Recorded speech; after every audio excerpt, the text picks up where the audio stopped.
नमस्कार दोस्तों, स्वागत है आपका मेरे YouTube चैनल एस्ट्रोलॉजी इन्फिनिटी में। मैं हूं वासु और आज अपने इस वीडियो में हम लोग बात करेंगे मंगल और शुक्र की युति के बारे में कि क्या प्रभाव पड़ता है जब आपकी जन्म कुंडली में मंगल और शुक्र इन दो ग्रहों की युति होती है। और जैसे कि मैं हर बार आपसे रिक्वेस्ट करता हूं, अगर आप मेरे चैनल पे नए हैं और आपने अभी तक मेरे चैनल को सब्सक्राइब नहीं किया है तो प्लीज मेरे चैनल को सब्सक्राइब कीजिए, बेल आइकन को प्रेस कीजिए ताकि मैं जो भी वीडियोस बनाता हूं, पोस्ट करता हूं, आप उन्हें मिस ना करें।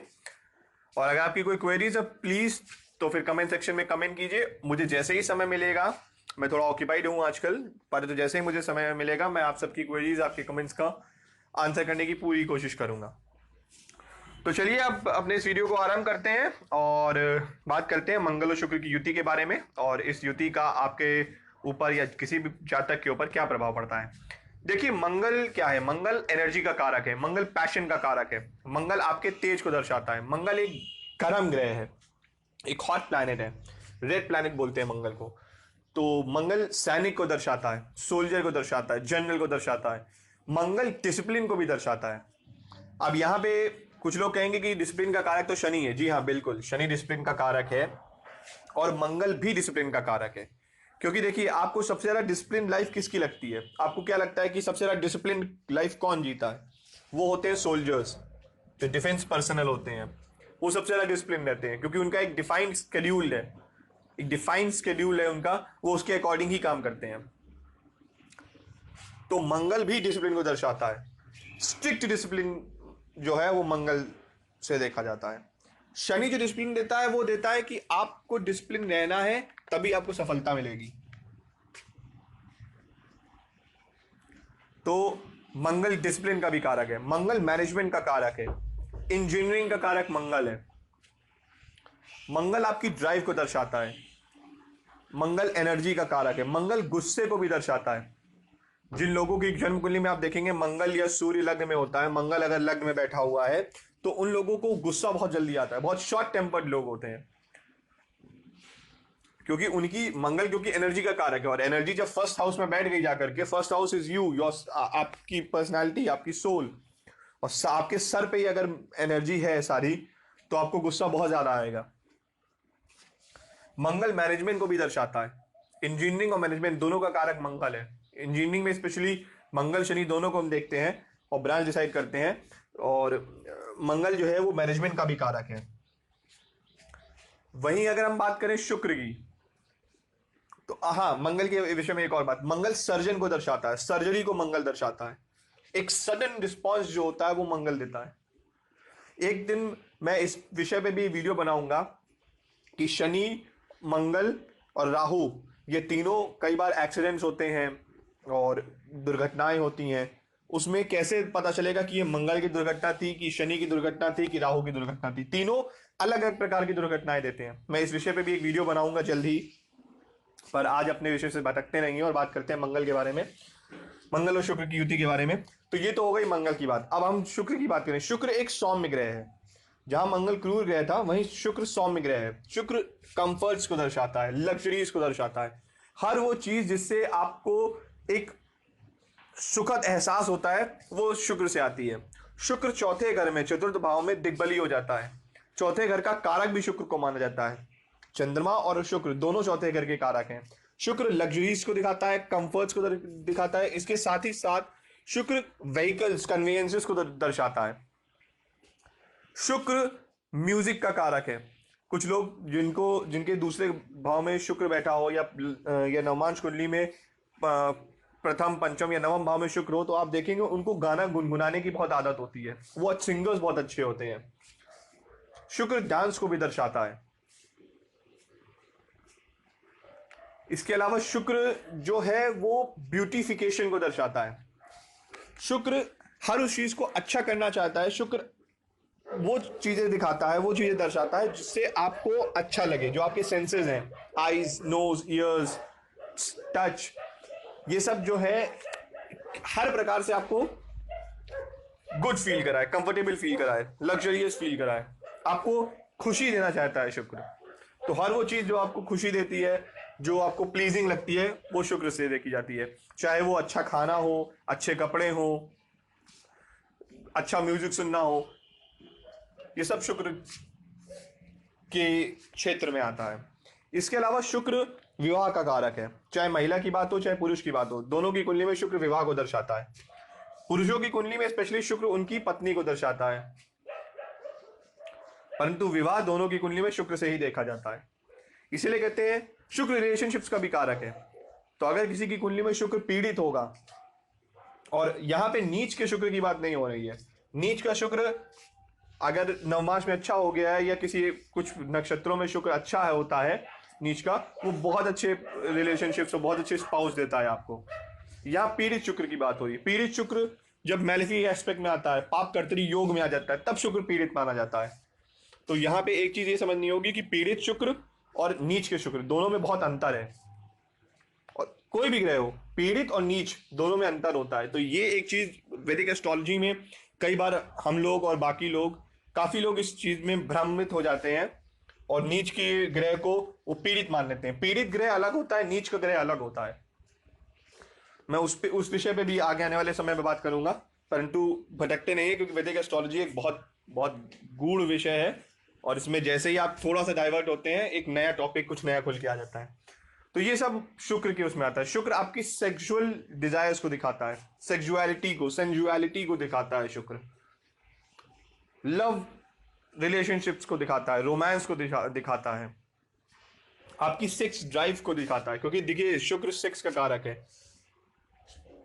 शुक्र से आपकी जो रिप्रोडक्टिव स्ट्रेंथ है वो शुक्र से देखी जाती है। पांचवें घर का बच्चों का कारक ग्रह जो माना जाता है वो गुरु माना जाता है, लेकिन आप रिप्रोड्यूस कितना, आपके अंदर रिप्रोडक्टिव स्ट्रेंथ कितनी ज्यादा है वो शुक्र से देखते हैं, क्योंकि आपके सीमेन को शुक्र दिखाता है, शुक्र से सीमेन देखा जाता है।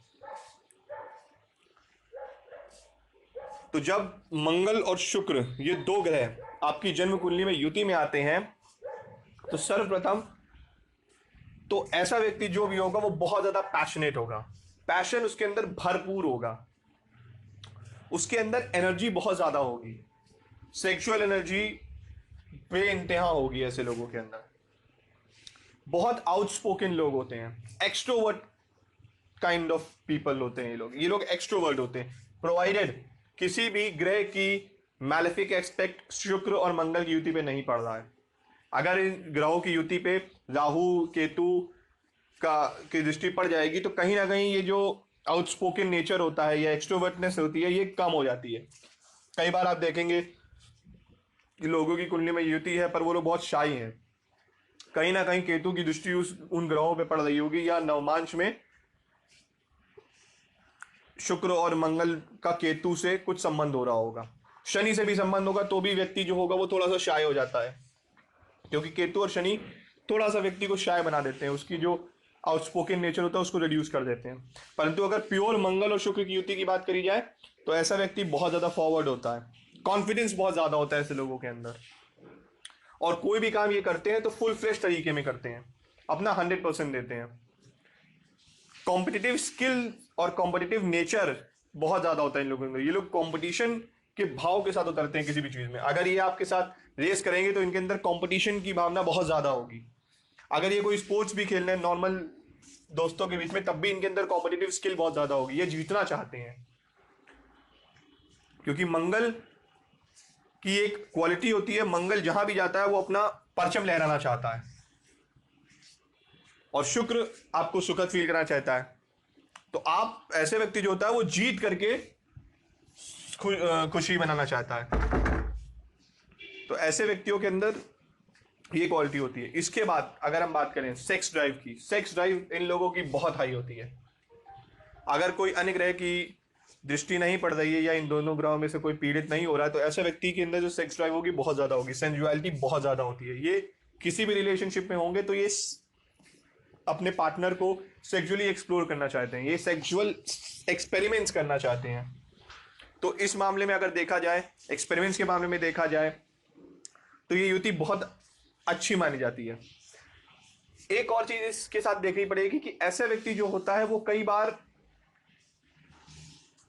डिसाइड नहीं कर पाता है, और कई बार आप देखेंगे कि जिन लोगों की कुंडली में ऐसी ये युति होती है तो वो व्यक्ति किसी एक व्यक्ति के साथ ठहर नहीं सकता, एक स्थिरता नहीं है, स्टेबिलिटी नहीं आती है, वो अपने पार्टनर चेंज करते रहते हैं, क्योंकि मैंने कहा ना, एक्सपेरिमेंट का जो एक मेंटालिटी होती है वो इस युति से आती है।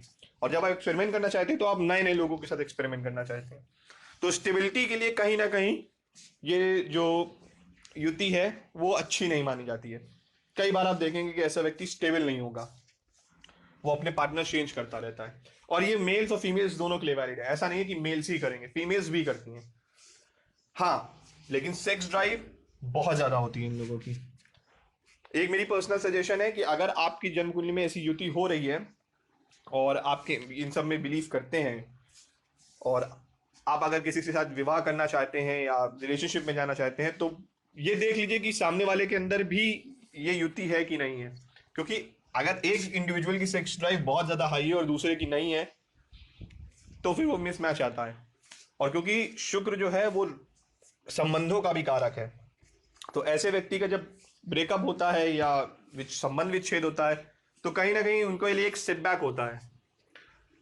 सेटबैक किसी के भी होगा, लेकिन ऐसे लोग जो होते हैं वो बहुत देर से फिर प्रोग्रेस कर पाते हैं। तो ये एक चीज ध्यान में रखनी जरूरत है। अगर ये युति आपकी जन्म कुंडली में हो रही है और मंगल कहीं ना कहीं पीड़ित हो रहा है, चाहे राशि की स्थिति के हिसाब से पीड़ित हो रहा हो आपके मेन बर्थ चार्ट में, D1 चार्ट में, या नौमांश में पीड़ित हो रहा हो, तो ऐसा व्यक्ति या तो फिजिकल अब्यूज या फिजिकल वायलेंस करता है या फिजिकल अब्यूज और फिजिकल वायलेंस का शिकार बनता है। अब वो देखना पड़ेगा कि वो कौन से घर में ऐसी युति हो रही है। मैं किसी पर्टिकुलर का नाम नहीं लूंगा, लेकिन आप लोगों ने सुना होगा 2003-4 के आसपास एक फिल्म एक्टर है हमारे इंडिया में, वो बहुत फेमस हुए थे एक फेमस फिल्म एक्ट्रेस के साथ अब्यूज के चक्कर में। उनकी जन्म कुंडली में भी ये युति होती है। तो ये युति कई बार आपको फिजिकल अब्यूज आपसे करवा देती है, फिजिकल वायलेंस, या कई बार आप फिजिकल वायलेंस फिजिकल अब्यूज का शिकार होते हैं। तो ये भी देखने की जरूरत है। इसके बाद कोई भी युति की जब हम बात करते हैं तो वहां पे ये देखना होता है कि कौन सा प्लैनेट स्ट्रांग है, किसका हायर से है। क्योंकि जो प्लैनेट स्ट्रांग होगा वो उस युति को, वो उस कंजंक्शन को कंट्रोल करेगा। तो अगर मंगल किसी युति में, इस युति में मंगल मजबूत हो रहा है, यानी मंगल की डिग्री कम है शुक्र से, तो यहां पे जो व्यक्ति होगा वो चाहे किसी भी संबंध की बात करी जाए, वो किसी भी रिलेशनशिप की बात हो, उसके दिमाग में केवल और केवल विक्ट्री ही रहती है। और आप लोग ये सोचेंगे कि ज्यादातर मैं इस युति में मैं बेसिकली इसी की बात क्यों कर रहा हूं, क्योंकि ये युति सेक्सुअल ड्राइव बहुत ज्यादा देती है, सेक्सुअल मेंटालिटी बहुत ज्यादा देती है। कि जिस भी व्यक्ति के जन्म कुंडली में युति होगी उसके दिमाग में कहीं ना कहीं ये क्वेश्चन एक घूमता रहता है, और इस युति में एक ये बहुत मेजर इशू होता है। तो अगर मंगल कम डिग्री का है तो ऐसा व्यक्ति फर्स्ट डेट से ही बहुत ज्यादा आउटस्पोकन होता है और वो फिजिकल इंटीमेसी चाहता है। वहीं अगर शुक्र की डिग्री कमजोर है, कम है, शुक्र इस माफ कीजिएगा, शुक्र की डिग्री अगर कम है और शुक्र इस युति को कंट्रोल कर रहा है, तो ऐसा व्यक्ति जो होगा वो एक्सप्लोर करना चाहता है। वो पहले दोस्ती करेगा, एक दूसरे को जानेगा और फिर चाहेगा फिजिकल इंटीमेसी हो। तो ये एक फर्क जो है वो शुक्र और मंगल की डिग्री से पड़ता है यहाँ पे। ये युति मैनेजमेंट के क्षेत्र में बहुत अच्छी मानी जाती है। अगर आप कहीं ऐसी जगह पे हैं जहां पे आपको किसी चीज को मैनेज करना है और ब्यूटिफिकेशन का काम करना है, तो बहुत बढ़िया। इंटीरियर डेकोरेटर्स जो होते हैं वो बहुत अच्छे देखे जा सकते हैं इस युति से। होटल मैनेजमेंट में आपका एक बहुत अच्छा स्कोप होता है इस युति के साथ साथ। शुक्र के साथ अगर आप बात करें तो वेब डिजाइनिंग में भी बहुत अच्छा स्कोप रहता है। हाँ, लेकिन वेब डिजाइनिंग के लिए राहु की कहीं ना कहीं स्थिति मजबूत होनी चाहिए आपकी कुंडली में, क्योंकि जो भी इंटरनेट से रिलेटेड चीजें होती है उसमें राहु का एक अपर हैंड होता है, राहु का एक से होता है। तो ये एक जनरल एनालिसिस थी शुक्र और मंगल की युति के बारे में। एक चीज ध्यान में रखने की जरूरत है, अगर आपकी जन्म कुंडली में युति हो रही है तो आपको कहीं ना कहीं अपने वायलेंस को, अपने जो टेम्पर है उसको कहीं ना कहीं कंट्रोल करने की जरूरत है, अगर मंगल की डिग्री कम है शुक्र से। क्योंकि कई बार टेम्पर के चक्कर में शॉर्ट टेम्पर्ड होते हैं ऐसे लोग, और ये अपने संबंधों को खराब कर लेते हैं। तो ये एक चीज पे थोड़ा गौर फरमाने की जरूरत है। बाकी युति अगर वैसे देखा जाए तो संबंधों के लिए काफी अच्छी मानी जाती है, ड्राइव बहुत अच्छी होती है इन लोगों की, और जो एक मेंटल बैलेंस होता है वो भी काफी अच्छा होता है इन लोगों का। लैंड रियल एस्टेट में इन्वेस्ट करने के लिए बहुत अच्छी युति बन जाती है। अगर चौथे घर में युति हो रही है तो ऐसा व्यक्ति रियल एस्टेट और लैंड से बहुत पैसे कमाता है, बहुत ज़्यादा मात्रा में धन एकत्रित कर सकता है। तो दोस्तों ये एक जनरल एनालिसिस थी मंगल और शुक्र की युति के बारे में। और अगर आपकी कोई क्वेरीज हैं तो प्लीज़ कमेंट कीजिए, और अगर आपको वीडियो पसंद आया है तो इसको लाइक कीजिए, शेयर कीजिए, ताकि ज़्यादा से ज़्यादा लोगों का इससे फ़ायदा हो सके। मिलते हैं अपने अगली वीडियो में, तब तक अपना ख्याल रखिएगा दोस्तों। धन्यवाद।